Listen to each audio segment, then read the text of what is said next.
नमस्कार. मी आशुतोष टिळक आणि बऱ्याच दिवसानंतर तुमच्या सगळ्यांचं स्वागत. टेलिकॉमचं मार्केट हे तुम्हाला माहिती माझा एक सगळ्यात आवडता सब्जेक्ट आहे माझ्या चॅनलवर बोलायचा.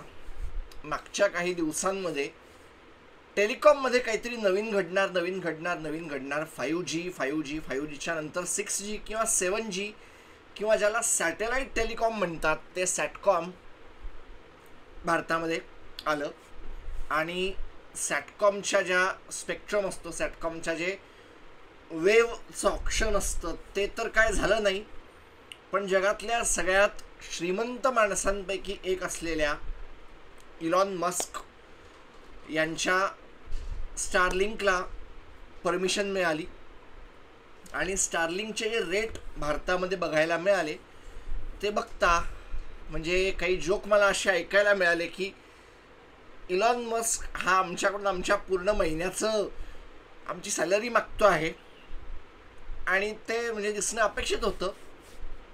याच्यामध्ये अजून एक गोष्ट अशी झाली की मला आश्चर्य वाटलं की भारतामध्ये ड्युओपोली होऊ नये, 3 कंपन्या जिवंत राहाव्या म्हणून सरकारने वोडाफोन आयडियाचं काही प्रमाणात त्यांचं सरकारचं असलं कर्ज, सरकारी कर्ज माफ केलं. त्यांचे सरकारकडून त्यांना घेणे असलेली रक्कम ही इक्विटीमध्ये बदलली आणि आज सकाळी मी रेकॉर्ड करतो आहे, आज सकाळी अजून एक बातमी आली, सरकार अजून नवीन काही शेअरला त्याच्यामध्ये बदलतं आहे इक्विटीमध्ये आणि त्याच्यामुळे सरकारचा हिस्सा 48 पॉईंट काहीतरी टक्के असा होणार आहे.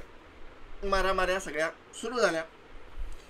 आता 48.6 जे काय असेल एवढं हिस्सेदारी ही जर एका कंपनीच्या खिशात जात असेल तर याचा अर्थ रिमेनिंग 51 पॉईंट समथिंग टक्के ही घोडाच्या खिशात आहे, ही आदित्य बिर्लांच्या खिशात पण आहे आणि पब्लिकच्या खिशात पण एक मोठा हिस्सा आहे. म्हणजे एका साईडला तुम्ही सॅटेलाईट कम्युनिकेशनमध्ये मोनोपोली आणून उभी करायची, दुसऱ्या साईडला वायरलेस टेलिकॉममध्ये ड्युओपोली येऊ नये म्हणून प्रयत्न पण करून दाखवायचे. ह्याला मी नेमकं काय म्हणायचं मला खरंच कळत नाही आहे की वन वेब सारखी एक अत्यंत प्रतिष्ठित कंपनी आहे आणि त्या वन वेबचा जो बाप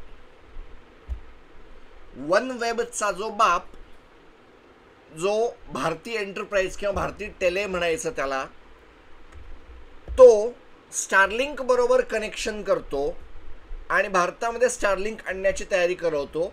ॲट द सेम टाईम त्यांचे भारतातले competitor Jio Infotel, Reliance Jio हे देखील स्टारलिंकशी कॉन्ट्रॅक्ट करतात आणि जाहीर करून टाकतात दुसऱ्या दिवशी. हे नेमकं सगळं काय चालू काय आहे, माझा सगळा हा प्रश्न हा आहे की हे नेमकं चालू काय भारतात. तुम्हाला ड्युओपोली नाही आणू द्यायची, मग तुम्ही मोनोपोली का आणता आहात? मग जर मोनोपोली नाही असणार आहे तर मग वन वेबचं काय असणार आहे? या सगळ्याच्या बाबतीमध्ये मला तरी काहीच कळत नाही आहे. आणि एवढं जर सगळं होणार असेल तर मग सरकार हिस्सेदारी याच्यामध्ये का वाढवतं आहे? कारण 51% ज्या वेळेला 51 पॉईंट समथिंग टक्के ज्या वेळेला इतरांकडे उरेल त्याच्या वेळेला इनडायरेक्टली मग याचा प्रमोटर नेमका कोण आहे? प्रमोटरची हिस्सेदारी ही रिमेनिंगमध्ये होईल का? मग उद्या सरकार कोण्यातरी विरोधी पक्षांचं झालं आणि या लोकांनी हे सगळं विकून टाकायचं ठरवलं तर वे बेटर आयडिया. BSNL आणि वोडाफोन आयडियाचं उद्या मर्जर करण्याचं कोणाच्या डोक्यात आलं तर वोडाफोन आयडियाच्या कस्टमरला टॉवर्स मिळतील. BSNLचे टॉवर अनेक मोठ्या प्रमाणावर आहे, हे त्यांच्याकडचं एक मोठं ॲक्सेप्टेबल आहे. कस्टमर बेस वाढायला लागेल, एक भक्कम दर्जाचा प्रमोटर समोर येईल.